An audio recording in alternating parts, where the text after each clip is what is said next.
Chennai தரமணியில் heroin போதைப்பொருள் விற்றதாக வடமாநில நபர்கள் 2 கைது செய்யப்பட்டிருப்பதாகவும் ஹெராயின் போதைப் பொருட்கள் பறிமுதல் செய்யப்பட்டிருப்பதாக தற்போதைய அண்மை செய்தி வெளியாகியிருக்கிறது. கூடுதல் விவரங்களை செய்தியாளர் சக்திவேல் வழங்கிட கேட்கலாம். சக்திவேல், வணக்கம். இது குறித்தான முழு விவரங்கள். நிச்சயமாக வணக்கம் சிந்து. தரமணியில் ஹெராயின் போதைப் பொருள் விற்பனை நடப்பதாக தரமணி காவல் நிலைய போலீசாருக்கு நேற்று இரவு ரகசிய தகவல் கிடைத்தது. இதையடுத்து போலீசார் தரமணி CSIR சாலையில் கண்காணித்த போது தபால் நிலையம் எதிரில் சந்தேகிக்கும்படி 2 வாலிபர்கள் நின்றிருந்தனர்.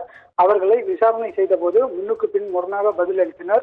இதையடுத்து அவர்களை சோதனை செய்தனர். அவர்களிடமிருந்து குப்பியில் அடைக்கப்பட்ட 10 கிராம் ஹெராயின் கண்டறிந்து பறிமுதல் செய்தனர். பின்னர் இருவரையும் கைது செய்து காவல் நிலையம் அழைத்து வந்து விசாரணை செய்ததில் ஒருவர் திரிபுரா மாநிலம் மேற்கு திரிபுராவைச் சேர்ந்த ஷகீம் மியா, இன்னொருவர் திரிபுரா மாநிலத்தைச் சேர்ந்த ஆசிப் மித்ரா என தெரிய வந்தது. இவர்கள் கடந்த 3 மாதங்களாக தரமணியில் வாடகை வீடு எடுத்து தங்கி வந்துள்ளனர். இதில் ஷகீம் மியா சென்னையில் தனியார் நிறுவனத்தில் அலுவலக ஊழியராகவும், ஆசிப் மித்ரா ஹவுஸ் கீப்பிங் வேலை செய்து வந்துள்ளார்.